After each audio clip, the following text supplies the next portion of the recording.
അഹമ്മദാബാദിൽ നിന്ന് ലണ്ടനിലേക്ക് take off ചെയ്യുന്നതിനിടെ വിമാനം തകർന്നു വീണു. 100-ലധികം പേർ മരിച്ചതായി സ്ഥിരീകരിച്ചു. മാളയിൽ യഹൂദ സിനഗോഗിന്റെ മേൽക്കൂര തകർന്നു വീണു. കെട്ടിടത്തിന്റെ അപകടാവസ്ഥ സംബന്ധിച്ച TCV റിപ്പോർട്ട് ചെയ്തിരുന്നു. അധികൃതർ ജാഗ്രത പുലർത്തിയില്ലെന്ന് ആക്ഷേപം. പടിയൂരിൽ അമ്മയെയും മകളെയും കൊലപ്പെടുത്തിയ കേസിൽ പ്രതിയെ മരിച്ച നിലയിൽ കണ്ടെത്തി. ഉത്തരാഖണ്ഡിലെ കേദാർനാഥിലാണ് മരിച്ച നിലയിൽ കണ്ടെത്തിയത്. ദേശീയപാതയിലെ ചെളിയിൽ കുത്തിയിരുന്ന് പ്രതിഷേധിച്ച് MLA സനീഷ് കുമാർ ജോസഫ്. ചാലക്കുടി മുരിങ്ങൂരിൽ അടിപ്പാത നിർമ്മാണത്തിന്റെ ഭാഗമായുള്ള ഗതാഗതക്കുരുക്കും റോഡിലെ കുഴികളുടെ ശോചനീയാവസ്ഥയിലും പ്രതിഷേധിച്ചാണ് സമരം. പനി ബാധിച്ച് കൊടുങ്ങല്ലൂർ പടാക്കുളത്ത് യുവാവ് മരിച്ചു. ജില്ലയിൽ പനി ബാധിതരുടെ എണ്ണം പെരുകുന്നു. കോവിഡ് പരിശോധനയിൽ വീഴ്ച വരുത്തി Thrissur government medical college. Chavakkad പുത്തൻ കടപ്പുറത്ത് മിന്നൽ ചുഴലിയിൽ വ്യാപക നാശനഷ്ടം. വീടിന്റെ മേൽക്കൂര തകർന്ന് ഓട് വീണ് 2 പേർക്ക് പരിക്കേറ്റു. നമസ്കാരം. വിശദമായ വാർത്തയിലേക്ക്. അഹമ്മദാബാദിൽ നിന്ന് ലണ്ടനിലേക്ക് ടേക്ക് ഓഫ് ചെയ്യുന്നതിനിടെ വിമാനം തകർന്നു വീണു. എയർ ഇന്ത്യ വിമാനമാണ് തകർന്നു വീണത്. വിമാനത്തിൽ ജീവനക്കാരടക്കം 242 പേരാണ് ഉണ്ടായിരുന്നത്. ഇതിൽ 169 ഇന്ത്യക്കാരും 53 ബ്രിട്ടീഷ് പൌരന്മാരും 7 പോർച്ചുഗീസ് പൌരന്മാരും 1 കനേഡിയൻ പൌരനും ഉണ്ടായിരുന്നു. 100-ലധികം പേർ മരിച്ചതായി എയർ ഇന്ത്യ സ്ഥിരീകരിച്ചു.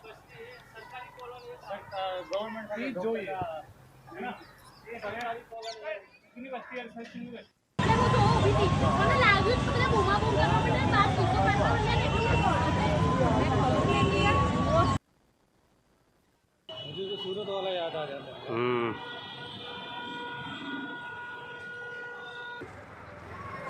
जैसे ब्लास्ट हुआ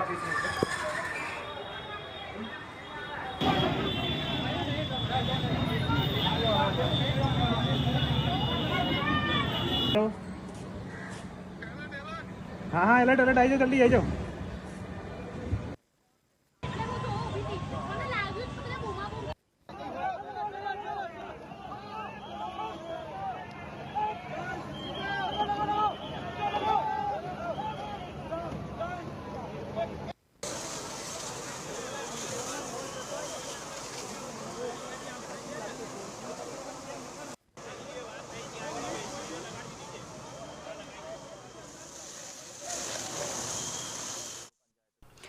മാളയിൽ യഹൂദ സിനഗോഗിന്റെ മേൽക്കൂര തകർന്നു വീണു. ഇന്നലെ രാത്രിയിലായിരുന്നു സംഭവം. ഇന്നലെ വൈകിട്ട് വരെ സിനഗോഗിൽ സന്ദർശകരുണ്ടായിരുന്നു. കെട്ടിടത്തിന്റെ അപകടാവസ്ഥ സംബന്ധിച്ച TCV ഇന്നലെ റിപ്പോർട്ട് ചെയ്തിരുന്നു.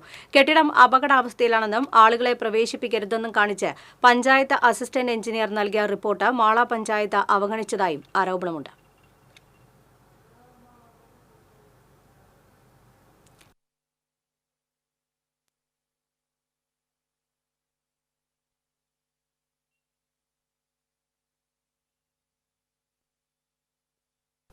ഇതുമായി ബന്ധപ്പെട്ട് രാജീവ് തയ്യാറാക്കിയ റിപ്പോർട്ടിലേക്ക്. എനിക്ക് പിന്നിൽ കാണുന്നതാണ് യഹൂദ സിനഗോഗ്. ഇത് നൂറ്റാണ്ടുകളുടെ പഴക്കമുള്ളൊരു സിനഗോഗാണ്. യഹൂദരുടെ ആരാധനാലയമായിരുന്ന ഈ സിനഗോഗ് ഇപ്പോൾ തകർന്നു വീണിരിക്കുന്നു. അതിൻ്റെ മേൽക്കൂര തകർന്നു വീണിരിക്കുന്നു. ഇത് സംബന്ധിച്ച നേരത്തെ തന്നെ പരാതികളുണ്ടായിരുന്നു. ഇതിൻ്റെ ബലക്ഷയം സംബന്ധിച്ചൊക്കെ പരാതികളുണ്ടായിരുന്നു. ഈ പരാതി നിലനിൽക്കുമ്പോഴാണ് ഇത്തരത്തിലുള്ളൊരു അവസ്ഥ ഉണ്ടായത്. ഇത് ഇന്നലെ രാത്രി ആയതുകൊണ്ടാണ് വലിയൊരു ദുരന്തം ഒഴിവായത്. സാധാരണ പകൽ സമയത്തൊക്കെ സന്ദർശകരും അടക്കമുള്ളവർ ഇവിടെ ഇതിൻ്റെ അധികൃതരടക്കമുള്ളവരൊക്കെ ഇതിനകത്തുണ്ടാകാറുണ്ടായിരുന്നു. സെക്യൂരിറ്റിക്കാരൻ മാത്രമാണ് ഉണ്ടായിരുന്നത്. അദ്ദേഹം വേറൊരു ഇതിനോട് ചേർന്നുള്ള ഒരു മുറിയിലായിരുന്നു കഴിഞ്ഞിരുന്നത്. ഇത് ബലക്ഷയം സംബന്ധിച്ച നിരവധി പരാതികളുണ്ടായിട്ടും അധികൃതർ ശ്രദ്ധിച്ചില്ല എന്നൊരു ആക്ഷേപം നിലനിൽക്കുന്നുണ്ട്. കഴിഞ്ഞ ദിവസമാണ് മാള ഗ്രാമപഞ്ചായത്ത് അസിസ്റ്റന്റ് എഞ്ചിനീയർ ഇതിൻ്റെ ബലക്ഷയം സംബന്ധിച്ച റിപ്പോർട്ട് പഞ്ചായത്ത് സെക്രട്ടറിക്ക് നൽകിയിരുന്നത്. പക്ഷേ അതിലൊരു നടപടി ഉണ്ടായില്ല. ഇതിലേക്ക് സിനഗോഗിനകത്തേക്ക് ആളുകളെ പ്രവേശിപ്പിക്കരുന്നു, അത് അപകടാവസ്ഥയിലും ആണെന്നുള്ള ഒരു റിപ്പോർട്ടാണ് കഴിഞ്ഞ ദിവസം LSTD അസിസ്റ്റന്റ് എഞ്ചിനീയർ പഞ്ചായത്ത് സെക്രട്ടറിക്ക് നൽകിയിരിക്കുന്നത്. ഇത് സംബന്ധിച്ച് നേരത്തെ ലഭിച്ചൊരു പരാതിയുടെ അടിസ്ഥാനത്തിലാണ് LSTD എഞ്ചിനീയർ ഇതിലൊരു പരിശോധന നടത്തിയത്. ഇത് മുസ്ലിസ് പൈതൃക പദ്ധതിയുടെ കീഴിലാണ് ഇപ്പോൾ ഇത് പ്രവർത്തിക്കുന്നത്. മാള ഗ്രാമപഞ്ചായത്തിൻ്റെ ഉടമസ്ഥതയിലാണെങ്കിലും അത് മുസ്ലിസ് പൈതൃക പദ്ധതിയുടെ കീഴിലാണ് പ്രവർത്തിക്കുന്നത്. 1 വർഷം മുമ്പാണ് ഇതിൻ്റെ അറ്റകുറ്റപ്പണികളൊക്കെ നടത്തി 1 കോടിയോളം രൂപ ചെലവഴിച്ച് അറ്റകുറ്റപ്പണികൾ നടത്തിയത്. പക്ഷേ മേൽക്കൂര അപകടാവസ്ഥയിലാണ് എന്നുള്ള കാര്യങ്ങൾ തിരിച്ചറിയാതെയാണ് അറ്റകുറ്റപ്പണികൾ നടത്തിയത്. ഇത് സംബന്ധിച്ച നിരവധി ആക്ഷേപങ്ങളും ആരോപണങ്ങളൊക്കെ ഇപ്പോൾ വന്നിരിക്കുകയാണ്. ഇതിൻ്റെ ഒരു തകർച്ചയുടെ പശ്ചാത്തലത്തിലാണ് ഇത്തരത്തിലുള്ള ആരോപണം വന്നിരുന്നത്. മാളയിൽ നിന്ന് ഷാൻഡി ജോസഫ് തട്ടകത്ത് ഇത് സംബന്ധിച്ച് ഇതിൻ്റെ തകർച്ച സംബന്ധിച്ച് ഒരാഴ്ച മുമ്പ് തന്നെ ജില്ലാ കളക്ടർക്കും അതുപോലെ തന്നെ വകുപ്പ് മന്ത്രിക്കും ടൂറിസം വകുപ്പ് മന്ത്രിക്കും പരാതി നൽകിയിരുന്നു, പഞ്ചായത്തിനും പരാതി നൽകിയിരുന്നു. ഇതിൻ്റെ അടിസ്ഥാനത്തിലാണ് കഴിഞ്ഞ ദിവസം ഇതിൻ്റെ പരിശോധന നടന്നത്. ആ പരിശോധനയിൽ പറഞ്ഞിരിക്കുന്നതനുസരിച്ച് അതീവ ഗുരുതരാവസ്ഥയിലാണ്, അപകടാവസ്ഥയിലാണ് സിനഗോഗ് എന്ന് വ്യക്തമാക്കിയിട്ടുണ്ടായിരുന്നു. ഇത് സംബന്ധിച്ച പരിശോധനാ റിപ്പോർട്ട് പഞ്ചായത്ത് സെക്രട്ടറിക്ക് നൽകിയിരുന്നെങ്കിലും ഇതിലേക്ക് പ്രവേശിക്കുന്നത് വിലക്കിയിരുന്നില്ല. ഇപ്പോഴും ഇതിനകത്ത് ഈ തകർച്ചയുടെ ഈ പശ്ചാത്തലത്തിൽ പോലും ഇതിനകത്ത് ആളുകൾ ഉണ്ട് എന്നുള്ളതാണ് ഒരു വസ്തുതയാണ്. ഇത് എത്രത്തോളം അപകടാവസ്ഥ ഉണ്ടാക്കും എന്നുള്ള കാര്യത്തിലൊക്കെ സംശയമുണ്ട്. പോലീസും ഇവിടെ എത്തിയിട്ടുണ്ട്. അതുപോലെ തന്നെ കോൺഗ്രസ് പ്രവർത്തകർ ഈ സംഭവത്തിൽ പ്രതിഷേധിക്കുക. കാരണം ഇതിൻ്റെ മുന്നറിയിപ്പുകളൊക്കെ അവഗണിച്ചുകൊണ്ട് ഇതിലേക്ക് പ്രവേശനം നടത്തി അല്ലെങ്കിൽ അറ്റകുറ്റപ്പണികൾ നടത്തിയതിൽ ഒക്കെ അഴിമതിയുണ്ട് എന്നൊരു ആരോപണമാണ് കോൺഗ്രസ് ഉന്നയിക്കുന്നത്. കോൺഗ്രസിന് ഒരു പ്രതിഷേധ സമരം ഇപ്പോൾ ആരംഭിച്ചിട്ടുണ്ട്. അതുപോലെ തന്നെ BJPയും ഇക്കാര്യത്തിൽ ഒരു പ്രതിഷേധം ഉണ്ടാകുമെന്നാണ് അറിയിച്ചിരിക്കുന്നത്. മാള സിനഗോഗിന്റെ തകർച്ച സംബന്ധിച്ച് പരാതി ലഭിച്ചിട്ടും പഞ്ചായത്ത് നടപടിയെടുത്തില്ലെന്നും നിർമ്മാണത്തിൽ അഴിമതി നടന്നുവെന്നും ആരോപിച്ച് കോൺഗ്രസിന്റെ നേതൃത്വത്തിൽ പഞ്ചായത്ത് ഓഫീസിലേക്ക് മാർച്ച് നടത്തി. അപകടാവസ്ഥയിലാണെന്നും പ്രവേശനം വിലക്കണമെന്നും കാണിച്ച് പഞ്ചായത്ത് അസിസ്റ്റന്റ് എഞ്ചിനീയർ റിപ്പോർട്ട് നൽകിയിട്ടും പഞ്ചായത്ത് അധികൃതർ നടപടിയെടുത്തില്ലെന്ന് കോൺഗ്രസ് ആരോപിച്ചു. മാർച്ചിന് ശേഷം നടന്ന ധർണ DCC general secretary A. Ashraf ഉദ്ഘാടനം ചെയ്തു. സന്തോഷ് ആത്തപ്പള്ളി അധ്യക്ഷനായി. സോയി കോലഞ്ചേരി, ജോഷി കാഞ്ഞൂത്ര, ജിയോ ജോർജ്, TV യദുകൃഷ്ണൻ, അബി പ്രസാദ്, അമ്പിളി സജീവ്, ഷേർലി ജോയ് എന്നിവർ സംസാരിച്ചു.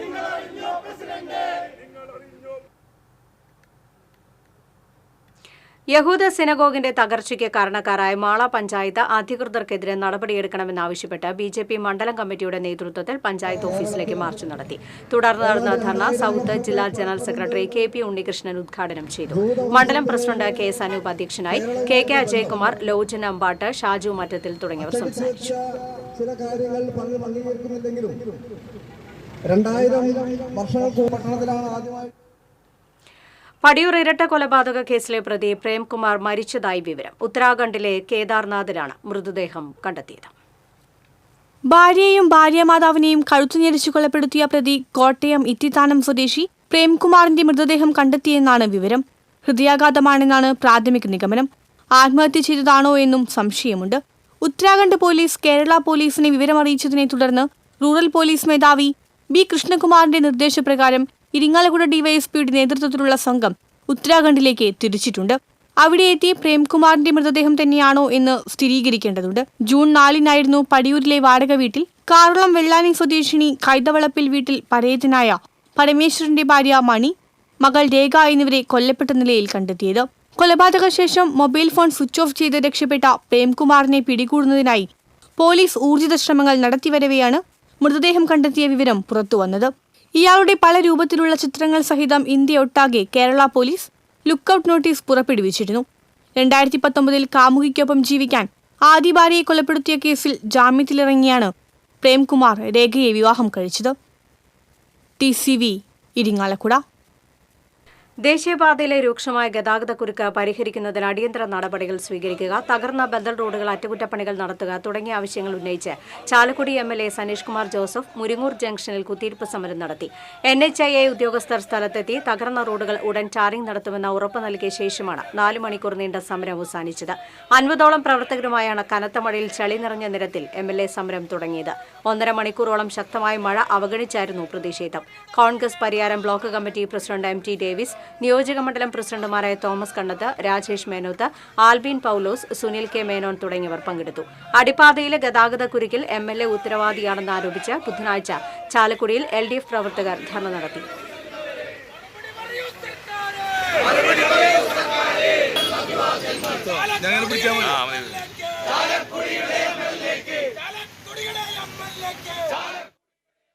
കൊടുങ്ങല്ലൂർ പടാക്കുളത്ത് പനി ബാധിച്ച യുവാവ് മരിച്ചു. തച്ചിപ്പറമ്പിൽ ഗോപാലൻ മകൻ 43 വയസ്സുള്ള സുജിത്താണ് മരിച്ചത്. എലിപ്പനിയാണെന്ന് സംശയിക്കുന്നു. പനി ബാധിച്ചതിനെ തുടർന്ന് സുജിത്ത് തൃശൂർ മെഡിക്കൽ കോളേജ് ആശുപത്രിയിൽ ചികിത്സയിലായിരുന്നു.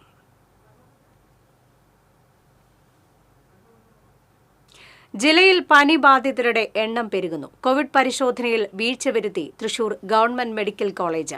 കോവിഡ് ലക്ഷണമുള്ളവരെ കർശനമായി പരിശോധിക്കണമെന്ന ഉത്തരവ് പ്രഹസനമാകുന്നു. സംസ്ഥാനത്ത് പനി ബാധിതരുടെ എണ്ണം പെരുകുകയാണ്. രാജ്യത്ത് തന്നെ കോവിഡ് ബാധിതരുടെ എണ്ണത്തിൽ കേരളം മുന്നിലാണെന്ന കണക്കുകൾ പുറത്തുവരുമ്പോൾ ജനം ആശങ്കയിലാണ്. വിദേശ രാജ്യങ്ങളിൽ റിപ്പോർട്ട് ചെയ്തിട്ടുള്ള ഒമിക്രോൺ JN1 LF7 എന്ന വകഭേദമാണ് കേരളത്തിലും കണ്ടെത്തിയിട്ടുള്ളത്. തീവ്രത കുറവാണെങ്കിലും ഈ വകഭേദത്തിന് വ്യാപനശേഷി കൂടുതലാണെന്ന് വിദഗ്ധർ പറയുന്നു. ഈ സാഹചര്യത്തിൽ രോഗലക്ഷണങ്ങളുമായി ആശുപത്രികളിലെത്തുന്നവരെ പരിശോധിക്കാൻ ആരോഗ്യവകുപ്പ് മാർഗരേഖ തയ്യാറാക്കിയിരുന്നു. കോവിഡ് ലക്ഷണമുള്ളവരെ ആന്റിജൻ RT-PCR പരിശോധനയ്ക്ക് വിധേയരാക്കണമെന്നായിരുന്നു നിർദ്ദേശം. എന്നാൽ തൃശൂർ ഗവൺമെന്റ് മെഡിക്കൽ കോളേജിൽ പോലും ഈ ഉത്തരവ് പാലിക്കുന്നില്ലെന്ന് അനുഭവസ്ഥർ പറയുന്നു. കോവിഡ് രോഗിയുമായി സമ്പർക്കമുണ്ടായി കോവിഡ് രോഗലക്ഷണങ്ങളോടെ മെഡിക്കൽ കോളേജിലെത്തിയ തന്നെ പരിശോധനയ്ക്ക് പോലും വിധേയമാക്കിയില്ലെന്ന് പുതുരുത്തി സ്വദേശി കൃഷ്ണകുമാർ ആരോപിക്കുന്നു. 9-ാം തീയതി മെഡിക്കൽ കോളേജിൽ കോവിഡ് കോൺടാക്റ്റിനെ തുടർന്ന് എത്തിയ എനിക്ക് ചികിത്സ നിഷേധിച്ചു. മെഡിക്കൽ കോളേജ് കോവിഡ് ടെസ്റ്റ് ചെയ്യാനോ മരുന്ന് തരാനോ അവർ കൂട്ടാക്കിയില്ല. അതിനുശേഷം സൂപ്രണ്ടിനെ കണ്ട് പരാതിപ്പെട്ടപ്പോൾ ആണ് എന്തെങ്കിലും നടപടി എടുക്കാൻ അവർ തയ്യാറായത്. എന്നായാലും ടെസ്റ്റ് ചെയ്യാൻ ഇപ്പോഴും അവർ കൂട്ടാക്കിയിട്ടില്ല. ഒരു പാരസെറ്റമോൾ എഴുതി ORS ലായനിയുടെ പാക്കറ്റിൽ നിന്ന് എന്നെ ഒഴിവാക്കുകയാണുള്ളത്. സാധാരണക്കാരൻ്റെ അവസ്ഥ വളരെയധികം ദുഷ്കരമാണ്. സംസ്ഥാനത്ത് പനി ബാധിച്ച് ആശുപത്രികളിൽ ചികിത്സ തേടുന്നവരുടെ എണ്ണം ദിനംപ്രതി പെരുകുകയാണ്. കോവിഡ് രോഗലക്ഷണങ്ങളോടെ ആശുപത്രിയിലെത്തുന്നവരെ കോവിഡ് പരിശോധനയ്ക്ക് പോലും തയ്യാറാകുന്നില്ല എന്നുള്ളതാണ് ഉയരുന്ന ആരോപണം. ഗവൺമെന്റ് മെഡിക്കൽ കോളേജ് ആശുപത്രിയിൽ പോലും ഇതാണ് അവസ്ഥയെങ്കിൽ ആരോഗ്യവകുപ്പ് പുറത്തിറക്കിയ കോവിഡ് മാർഗരേഖ വെറും പ്രഹസനം മാത്രമാവുകയാണ്. TCVക്ക് വേണ്ടി ക്യാമറമാൻ പ്രവീൺ പ്രകാശിനോടൊപ്പം മുകേഷ് ലാൽ. മിന്നൽ ചുഴലിയിൽ ചാവക്കാട് പുത്തൻ കടപ്പുറത്ത് വ്യാപക നാശനഷ്ടം. തിരുവത്ര പുത്തൻ കടപ്പുറം മദ്രസ പരിസരത്താണ് വ്യാപക നാശനഷ്ടമുണ്ടായത്. വീടിന്റെ മേൽക്കൂര തകർന്ന് ഓട് വീണ് 2 പേർക്ക് പരിക്കേറ്റു. മേപ്പുറത്ത് നൌഫൽ, മകൻ സയാൻ എന്നിവർക്കാണ് പരിക്കേറ്റത്. ഭാര്യയും 11 മാസം പ്രായമുള്ള കുഞ്ഞും പരിക്കേൽക്കാതെ രക്ഷപ്പെട്ടു. സമീപത്തെ പടിഞ്ഞാറപ്പുറയ്ക്കൽ സാദാലിയുടെ വീടിന്റെ ഓടും വിറക് പുരയുടെ ഷീറ്റും പറന്നുപോയി. മരങ്ങൾ ഒടിഞ്ഞു വീണു. മേഖലയിൽ പലയിടത്തും മരങ്ങൾ വീണ് വൈദ്യുതി തൂണുകൾ നിലംപതിച്ചു. പ്രദേശത്ത് വൈദ്യുതി വിതരണം തടസ്സപ്പെട്ടു. നഗരസഭാ chairperson Sheeja Prasanth, ward councillor Umru Rahmad, village officer തുടങ്ങിയവർ സ്ഥലം സന്ദർശിച്ചു. ഇന്നലെ രാത്രി ഒരു 1:20 സമയത്ത് ശക്തമായ കാറ്റും മഴയുണ്ടായിരുന്നു. ആ സമയത്ത് ഭയങ്കരമായിട്ടുള്ളൊരു സൗണ്ട് കേട്ടിട്ട് ഞാൻ എഴുന്നേൽക്കുന്നുണ്ടായിരുന്നു. ആ സമയത്താണ് മേലെന്ന് ഓടുകളൊക്കെ വീണിട്ട് എൻ്റെ വൈഫും ഞാനും പിള്ളേരും കൂടെ കിടന്നിരുന്ന റൂമിൻ്റെ ഒരു സൈഡാണ് ഇന്നലെ മൊത്തത്തിൽ ഇടിഞ്ഞു വീണത്. താഴെ കിടന്നിരുന്ന ഞാൻ ചാടി എഴുന്നേറ്റിട്ട് ആ പിള്ളേരുടെ വൈഫിനെയും അവരെ സേവ് ചെയ്തു. അതിനുശേഷം ഉണ്ടായിട്ടുള്ള എൻ്റെ തലയിലുള്ള മുറിവ് അതാണ് ഇന്നലെ ഉണ്ടായത്. ചെക്കന് ചെറുതായിട്ട് ബാക്ക് സൈഡിൽ പരിക്കും ഓട് വീണിട്ടുള്ള പരിക്കും കാര്യങ്ങളുണ്ടായിരുന്നു.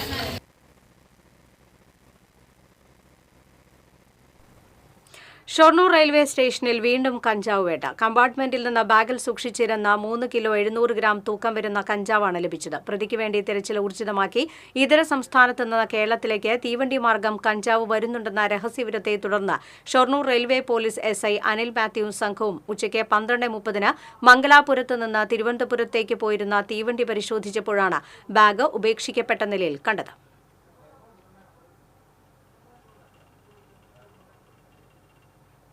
വിശ്വദീപ്തി മൾട്ടി സ്റ്റേറ്റ് സൊസൈറ്റി തട്ടിപ്പിൽ മുഖ്യപ്രതി പിടിയിൽ. സൊസൈറ്റിയുടെ മുൻ ചെയർമാൻ മലപ്പുറം പൈനാട് സ്വദേശി സജീഷ് കുമാറിനെ കരിപ്പൂർ എയർപോർട്ടിൽ നിന്നാണ് പോലീസ് പിടികൂടിയത്. ഇയാൾക്കെതിരെ പോലീസ് ലുക്കൌട്ട് സർക്കുലർ പുറപ്പെടുവിച്ചിരുന്നു. ഇതിന്റെ അടിസ്ഥാനത്തിലാണ് വിദേശത്ത് നിന്ന് മടങ്ങിവന്ന സജീഷിനെ കരിപ്പൂർ എയർപോർട്ടിൽ നിന്നും പിടികൂടിയത്. വൻതുക പലിശ വാഗ്ദാനം ചെയ്ത് നിക്ഷേപകരിൽ നിന്ന് 300 കോടി രൂപ തട്ടിയെടുത്തു എന്നാണ് കേസ്. തട്ടിപ്പ് നടത്തിയ സംഭവത്തിൽ സ്ഥാപനത്തിന്റെ മാനേജർ മുട്ടിത്തടി സ്വദേശിനി ജീവലതയെ നേരത്തെ പോലീസ് അറസ്റ്റ് ചെയ്തിരുന്നു. സംസ്ഥാനത്ത് മഴ കനക്കുമെന്ന് കാലാവസ്ഥാ നിരീക്ഷണ കേന്ദ്രം. ജില്ലയിൽ വ്യാപകമായി മഴയുണ്ട്. ഇതേസമയം കാര്യമായ നാശനഷ്ടങ്ങൾ റിപ്പോർട്ട് ചെയ്തിട്ടില്ല. 4 ദിവസം കൂടി മഴ ശക്തമായി തുടരുമെന്നാണ് മുന്നറിയിപ്പ്. തൃശൂർ ഉൾപ്പെടെ കോട്ടയം മുതൽ വയനാട് വരെ ഇന്ന് യെല്ലോ അലർട്ടാണ്. കണ്ണൂരും കാസർഗോഡും ഓറഞ്ച് അലർട്ട് പ്രഖ്യാപിച്ചിട്ടുണ്ട്. ഞായറാഴ്ച സംസ്ഥാനത്തെ എല്ലാ ജില്ലകളിലും ഓറഞ്ച് അലർട്ട് പ്രഖ്യാപിച്ചിട്ടുണ്ട്.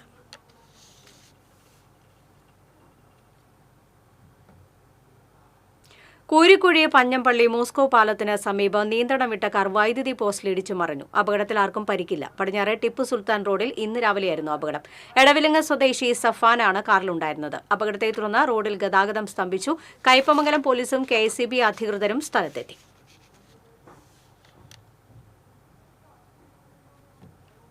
ഗുരുവായൂർ കോഓപ്പറേറ്റീവ് അർബൻ ബാങ്കിൽ കോൺഗ്രസ് ഗ്രൂപ്പ് പോര്. ഐ ഗ്രൂപ്പ് കൊണ്ടുവന്ന അവിശ്വാസ പ്രമേയത്തിൽ എ ഗ്രൂപ്പിലെ ബാങ്ക് ചെയർമാൻ KD വീരമണി പുറത്തായി. 15 ഡയറക്ടർമാരുള്ള ബാങ്കിൽ ഐ വിഭാഗത്തിന് 7ഉം എ വിഭാഗത്തിന് 6ഉം മുസ്ലിം ലീഗിന് 2 അംഗങ്ങളാണുള്ളത്. ലീഗിലെ 2 അംഗങ്ങളും അവിശ്വാസത്തോടൊപ്പം നിന്നു.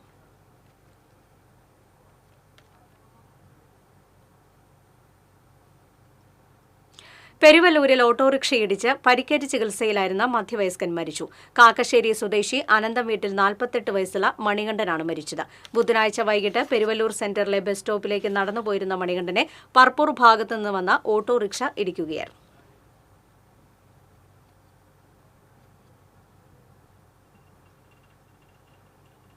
പടിയൂർ പഞ്ചായത്തിലെ പാപ്പാത്ത് മുറിഭാഗത്തെ ഷൺമുഖൻ കനാലിൽ മാലിന്യങ്ങൾ അടിഞ്ഞുകൂടി ജലമൊഴുക്ക് തടസ്സപ്പെട്ടു. മേഖലയിലെ താഴ്ന്ന പ്രദേശങ്ങൾ വെള്ളക്കെട്ട് ഭീഷണിയിൽ. പാപ്പാത്തുമുറി ചെറിയ പാലം പ്രദേശത്താണ് പ്ലാസ്റ്റിക്കും മരത്തടികളും അടക്കമുള്ള മാലിന്യങ്ങൾ അടിഞ്ഞുകൂടിയത്. ഇതുമൂലം കനാലിലെ ജലമൊഴുക്ക് തടസ്സപ്പെട്ടു. ഇരിങ്ങാലക്കുട നഗരസഭ, പൂമംഗലം തുടങ്ങിയ പ്രദേശങ്ങളിൽ നിന്നും വരുന്ന മാലിന്യങ്ങളാണ് ഈ ഭാഗത്ത് അടിഞ്ഞുകൂടിയിരിക്കുന്നതെന്ന് പ്രദേശവാസികൾ ആരോപിച്ചു. വെള്ളത്തിന്റെ ഒഴുക്ക് തടസ്സപ്പെട്ടാൽ പടിയൂർ പഞ്ചായത്തിലെ താഴ്ന്ന പ്രദേശങ്ങളായ ചേലൂർ, പാപ്പാത്തുമുറി, തേമാലിത്തറ, പോത്താനി ഭാഗങ്ങളിൽ വെള്ളക്കെട്ടുണ്ടാകാനുള്ള സാധ്യതയുണ്ട്. മഴക്കാലം ആരംഭിക്കുന്നതിന് മുമ്പ് ഈ ഭാഗങ്ങളിലെ ചണ്ടിയും കുളവാഴയും മാലിന്യങ്ങളും നീക്കണമെന്നാവശ്യപ്പെട്ട് പ്രദേശത്തെ റെസിഡൻസ് അസോസിയേഷൻ പടിയൂർ പഞ്ചായത്ത് അധികൃതർക്ക് പരാതി നൽകിയെങ്കിലും നടപടിയുണ്ടായില്ല. ജലമൊഴുക്ക് തടസ്സപ്പെട്ട വിവരം പടിയൂർ ഗ്രാമപഞ്ചായത്ത് പ്രസിഡന്റിനെ അടക്കം നാട്ടുകാർ അറിയിച്ചിട്ടുണ്ട്. അടിയന്തര നടപടി ഉണ്ടായില്ലെങ്കിൽ മേഖലയിലെ വീടുകളിലേക്ക് വെള്ളം കയറാൻ സാധ്യതയുണ്ടെന്ന് നാട്ടുകാർ പറയുന്നു. TCV ഇരിങ്ങാലക്കുട. തൃശൂർ കുന്നംകുളം റൂട്ടിൽ ചൂണ്ടലിലെ സിഗ്നൽ സംവിധാനം പ്രവർത്തനം നിലച്ചു. അപകടക്കെണിയൊരുക്കി ചൂണ്ടൽ ജംഗ്ഷൻ. ജംഗ്ഷനിൽ സ്ഥാപിച്ച സിഗ്നൽ സംവിധാനം ഏറെ നാളായി പ്രവർത്തിക്കുന്നില്ല. ഗുരുവായൂർ ഭാഗത്തേക്കുള്ള വാഹനങ്ങൾ തിരിയുന്നത് ഈ ജംഗ്ഷനിൽ നിന്നാണ്. 4-വരി പാതയിൽ ചീറിപ്പാഞ്ഞെത്തുന്ന വാഹനങ്ങൾക്കിടയിലൂടെ വേണം ഗുരുവായൂർ ഭാഗത്തേക്ക് പ്രവേശിക്കാനും തിരിച്ച് പ്രധാന റോഡിലേക്ക് കയറാനും. വിദ്യാർത്ഥികൾ ഉൾപ്പെടെയുള്ളവർ റോഡ് മുറിച്ചു കടക്കുന്നത് ഭീതിയോടെയാണ്. മഴ കനക്കുന്ന സാഹചര്യത്തിൽ സിഗ്നൽ പ്രവർത്തനക്ഷമമല്ലാത്തത് അപകട സാധ്യത വർദ്ധിപ്പിക്കുകയാണ്. CITU കൊടുങ്ങല്ലൂർ ഏരിയ സെക്രട്ടറിയായി EG സുരേന്ദ്രനെ തിരഞ്ഞെടുത്തു. കൊടുങ്ങല്ലൂരിൽ നടന്ന ഏരിയ കൺവെൻഷൻ സംസ്ഥാന കമ്മിറ്റി അംഗം A. സിയാവുദ്ദീൻ ഉദ്ഘാടനം ചെയ്തു. MG കിരൺ അധ്യക്ഷത വഹിച്ചു. CITU ജില്ലാ secretary A. Sidharthan, Mushtaq Ali, EG Surendran, MG Kiran, TS Gopinathan തുടങ്ങിയവർ സംസാരിച്ചു.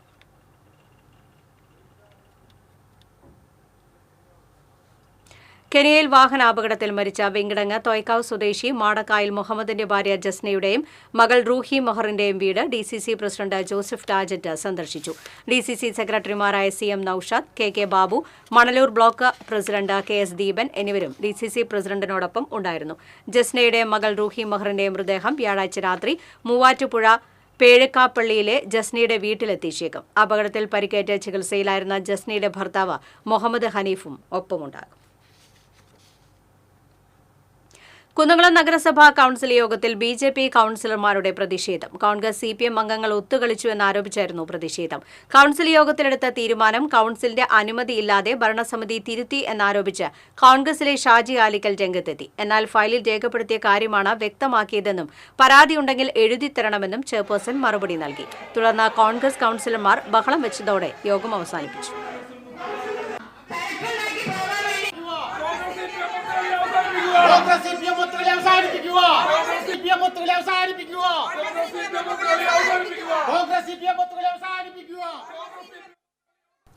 ഇന്ന് ലോക ബാലവേല വിരുദ്ധ ദിനം. സുരക്ഷിത ബാല്യം ഉറപ്പു നൽകേണ്ടതിന്റെ പ്രാധാന്യത്തെപ്പറ്റിയാണ് ഓരോ ബാലവേല വിരുദ്ധ ദിനവും ഓർമ്മിപ്പിക്കുന്നത്.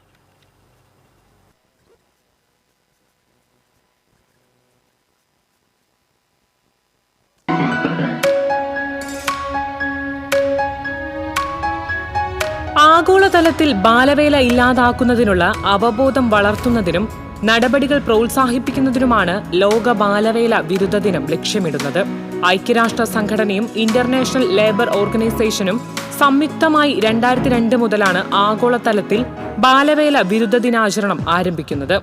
5 വയസ്സിനും 17 വയസ്സിനും ഇടയിലുള്ള കുട്ടികൾക്ക് സുരക്ഷിത ബാല്യം ഉറപ്പു നൽകേണ്ടതിന്റെ പ്രാധാന്യത്തെപ്പറ്റിയാണ് ഓരോ ബാലവേല വിരുദ്ധ ദിനവും ഓർമ്മിപ്പിക്കുന്നത്. ജനസംഖ്യയിലെ ഏതാണ്ട് 23% കുട്ടികളാണ്. ഏറെ കരുതലോടെ വേണം ഓരോ കുരുന്നിനെയും നാം പരിപാലിക്കേണ്ടത്. ഇന്നും നമ്മുടെ സമൂഹത്തിൽ കുട്ടികൾ അനുഭവിക്കുന്ന ശാരീരികവും മാനസികവുമായ വെല്ലുവിളികൾ ഏറെയാണ്. പാഠപുസ്തകം കയ്യിലെടുക്കേണ്ട കുഞ്ഞുകരങ്ങൾ പണിയായുധങ്ങൾ കയ്യിലെടുക്കുന്നതാണ് ഈ നൂറ്റാണ്ടിന്റെ ഏറ്റവും ദയനീയമായ കാഴ്ച. കുട്ടികളുടെ സംരക്ഷണം അത് നമ്മൾ ഓരോരുത്തരുടെയും ഉത്തരവാദിത്തമാണ്. News desk TCV. സംസ്ഥാനത്ത് സ്വർണ്ണവില വീണ്ടും കൂടി. ഇന്ന് പവന് ഒറ്റയടിക്ക് 640 രൂപയാണ് വർദ്ധിച്ചത്. 72,800 രൂപയാണ് ഒരു പവൻ സ്വർണ്ണത്തിന്റെ വില. ഗ്രാമിന് 80 രൂപ വർദ്ധിച്ച് 9,100 രൂപയായി. ശ്രീനാരായണപുരം പഞ്ചായത്തിലെ പതിയാശ്ശേരിയിൽ അപകട ഭീഷണിയുമായി ഒരു പാലം.